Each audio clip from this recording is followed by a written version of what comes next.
Subscribe now and press the bell icon. Never miss an update. अस्सलाम वालेकुम students. FSc part 2 biology book chapter number 16 से आज हम study करने जा रहे हैं स्पोर्ट इन प्लांट्स। जैसा कि हम जानते हैं कि प्लांट्स को हम लीफ, स्टेम एंड रूट्स में इजीली डिवाइड कर सकते हैं, डिस्टिंग्विश कर सकते हैं, आइडेंटिफाई कर सकते हैं।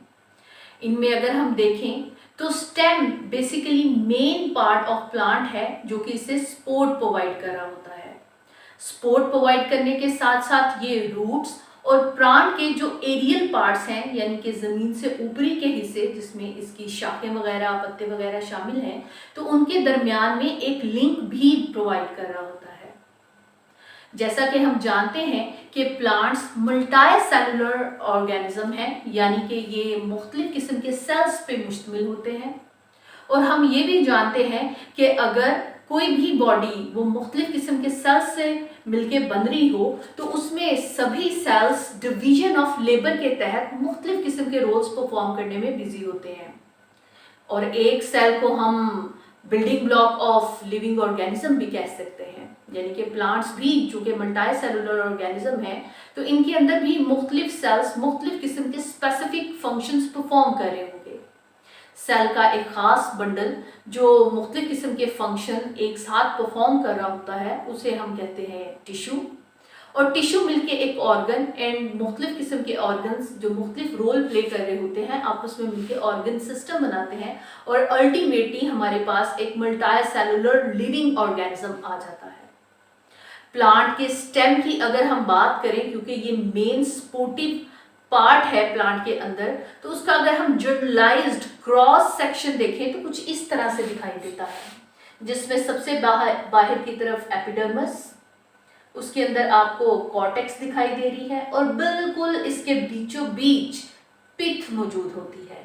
इसके अलावा यहाँ पे सेंट्रल पोजीशन आपको कैम्बियम की दिखाई दे रही है जिसके अक्रॉस इसके वेस्कुलर बंडल्स अरेंज हैं।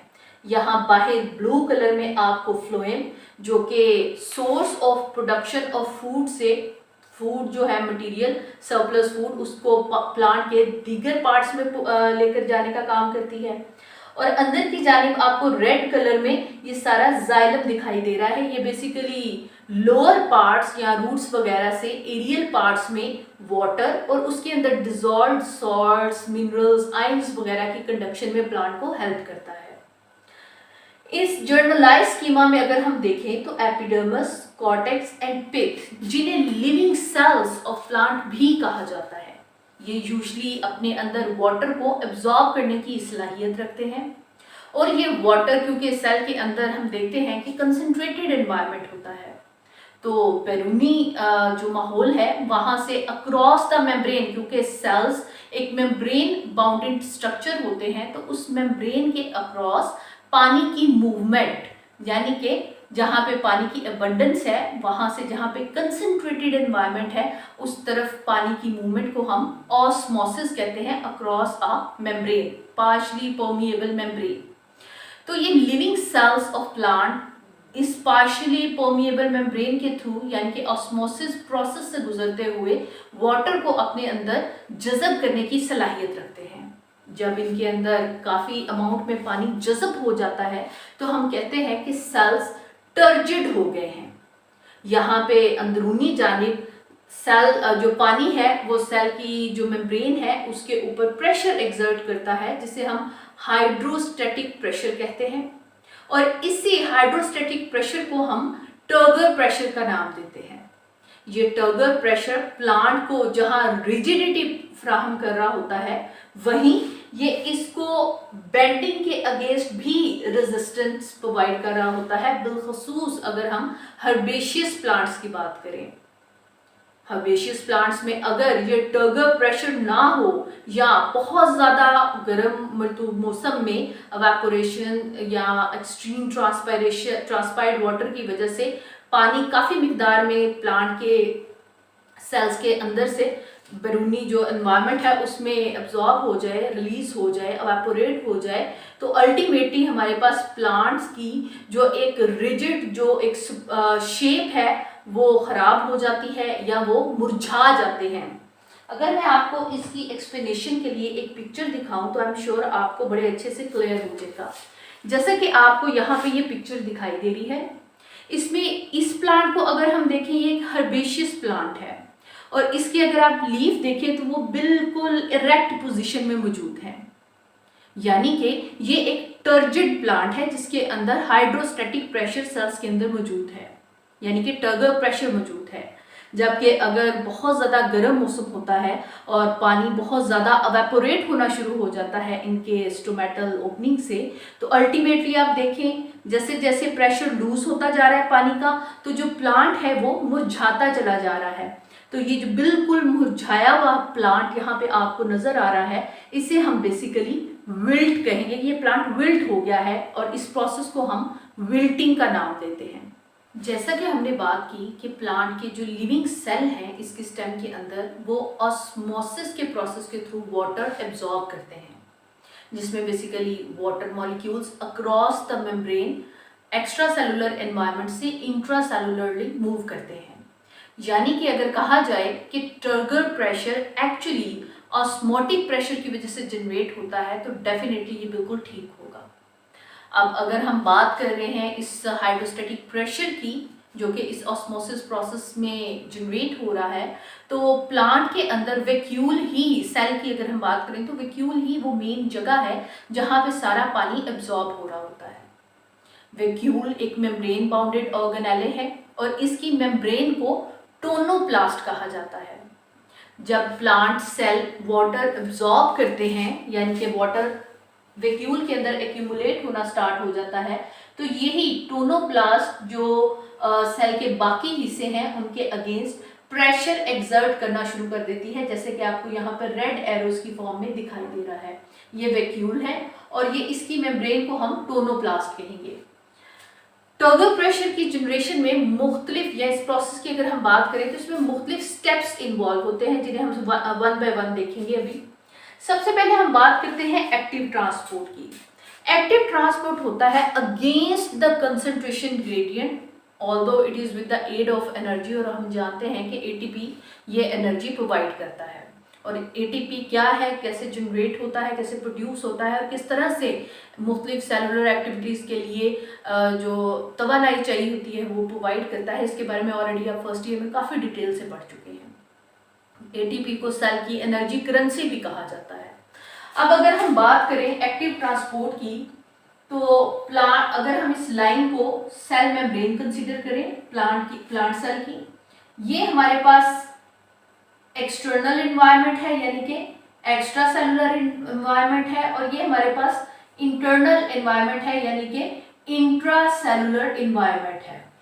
अब यहाँ पे वैक्यूल के अंदर ऑलरेडी हमारे पास जो मुख्तलिफ आयंस हैं उनकी कंसंट्रेशन इनफ मौजूद है, लेकिन स्टिल एक्स्ट्रा सेलुलर एनवायरनमेंट से ये आयंस वगैरह across the membrane as active transport के मोड को यूज करते हुए within the cell vacuole के अंदर एब्जॉर्ब होते चले जाते हैं।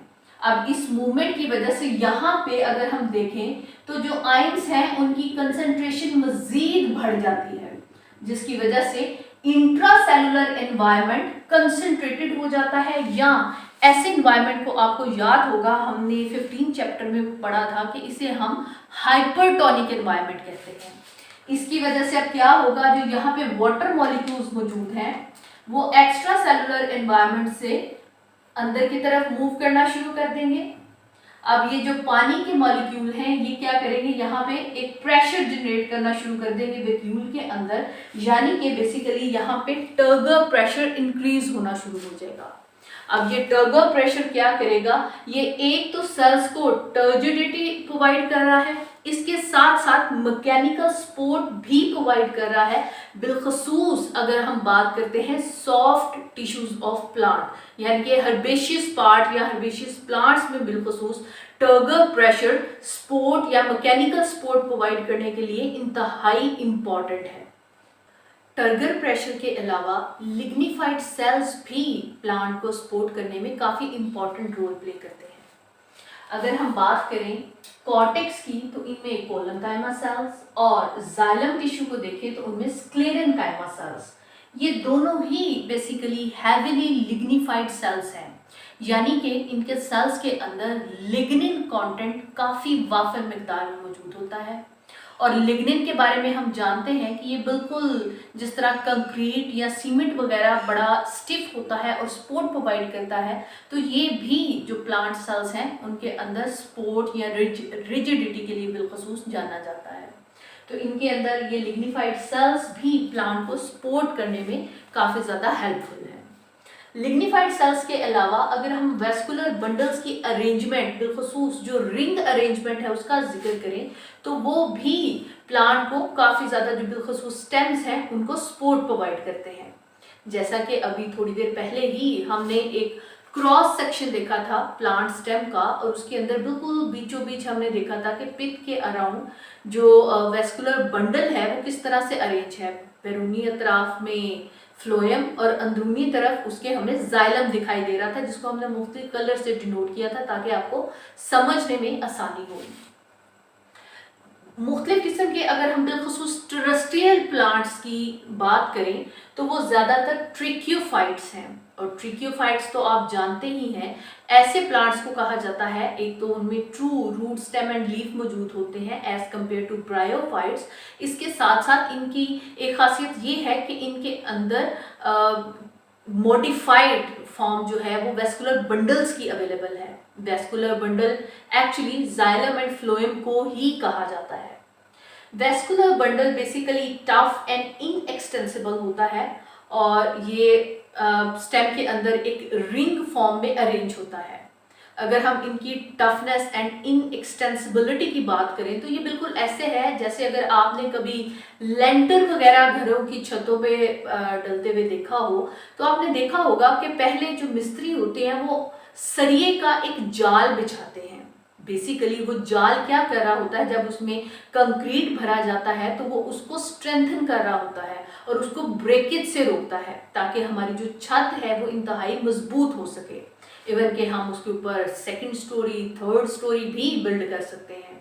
अब ये जो स्ट्रेंथ है, सिमिलरली इसी तरह जो वेस्कुलर बंडल हैं वो भी प्लांट्स के अंदर इन्हीं सरियों की तरह काम कर रहे होते हैं, और कंक्रीट यानी कि जो दीगर सेल्स हैं, दीगर पार्ट्स ऑफ प्लांट हैं, उनको स्ट्रेंथन कर रहे होते हैं। अब ये अरेंजमेंट जो है, ये एक तो जो विंड स्ट्रेस है, हवा वगैरह का जो दबाव है उसको झेलने में प्लांट को हेल्प कर रहा होता है, उसके अगेंस्ट रेजिस्टेंट प्रोवाइड कर रहा होता है। और इसके साथ साथ जो वेट होता है, जैसे तने का अपना वेट है, इसके अलावा मुख्तलिफ शाखें हैं, हरा भरा दरख्त है तो उसका तो जो एरियल पार्ट है उसका वेट और भी ज़्यादा होगा, तो ये उसको बेयर करने के लिए भी स्ट्रेंथन कर रहा होता है। ये बिल्कुल ऐसे ही है जैसे अगर हम पिलर्स वगैरह बना लेते हैं, जैसे आप अपने कॉरिडोर वगैरह में देखें या गैराज वगैरह में देखें, तो जो हम छत बढ़ा के डालते हैं आगे की तरफ, जिसमें एक्चुअली दीवारें होती हैं, लेकिन वो हिस्सा दीवारों से आगे बढ़ा हुआ होता है, तो उसके नीचे यूजली पिलर्स लगा दिए जाते हैं। पिलर्स क्या कर रहे होते हैं, छत को से एक्सटेंडेड छत को सपोर्ट प्रोवाइड कर रहे होते हैं। इसी तरह से ये जो रिंग है ये भी बेसिकली सपोर्ट प्रोवाइड कर रहा होता है, जो उसको अपना वेट बेयर करने में भी हेल्प करता है प्लांट को, और साथ साथ जो विंड प्रेशर है उसको भी, उसके अगेंस्ट भी रेजिस्टेंस प्रोवाइड कर रहा होता है। इसके साथ साथ अगर हम बात करें स्ट्रेंथनिंग बाय बंडल कैप, मुख्तलिफ किस्म के प्लांट्स, बिलखसूस अगर हम सनफ्लावर की एग्जांपल लें तो इनके अंदर वेस्कुलर बंडल्स फर्दर एक एडिशनल फाइबर की लेयर से स्ट्रेंथन हो रहे होते हैं, जिसे हम स्क्लेरन कायमा फाइबर्स कहते हैं। ये फाइबर्स बेसिकली बंडल कैप बनाते हैं, और ये बंडल कैप भी प्लांट को सपोर्ट कर रही होती है। बंडल कैप बिल्कुल ऐसे ही है जैसे सरिये का जाल बिछाया जाए और उसके बाद छत के ऊपर, उसको बाद उसको जगह जगह से वक्फे से मजीद एक आयरन रॉड के साथ बाइंड कर दिया जाए, बांध दिया जाए, यानी कि एक ग्रुप की फॉर्म में उसको असेंबल किया जाए, ताकि वो जो सरिये हैं वो डिसअसेंबल ना हो जाए जब उनके अंदर कंक्रीट भरा जाए, और वो अपनी एक शेप मेंटेन रख सकें। तो इसी तरह ये जो बंडल है, बंडल कैप है, ये भी फर्दर स्ट्रेंथन करी होती है, जो इसके अंदर मुख्तलिफ सेल्स होते हैं, स्पोर्टिव सेल्स, उनको स्ट्रेंथन करी होती है ताकि प्लांट का अपना ओरिजिनल स्ट्रक्चर मेंटेन रह सके। और बेसिकली इसको हम सपोर्ट फॉर द प्लांट भी कंसिडर करते हैं। स्टूडेंट्स, आज का हमारा टॉपिक यहीं पे कंप्लीट होता है। आई एम श्योर आपको बहुत अच्छे से समझ आई होगी। इंशाल्लाह ताला सपोर्ट इन प्लांट्स में मुख्तलिफ किस्म की जो सेल्स इन्वॉल्व हैं उसके साथ एक डिटेल वीडियो लेके जल्दी ही आपकी खिदमत में हाजिर होंगे। तब तक अपना बहुत ख्याल रखिएगा और हमें दुआ में याद रखना बिल्कुल मत भूलिएगा। चैनल को सब्सक्राइब कीजिए, वीडियो को लाइक कीजिए और साथ लगे बेल के आइकन को ज़रूर प्रेस कीजिएगा। टेक केयर, अल्लाह हाफिज़।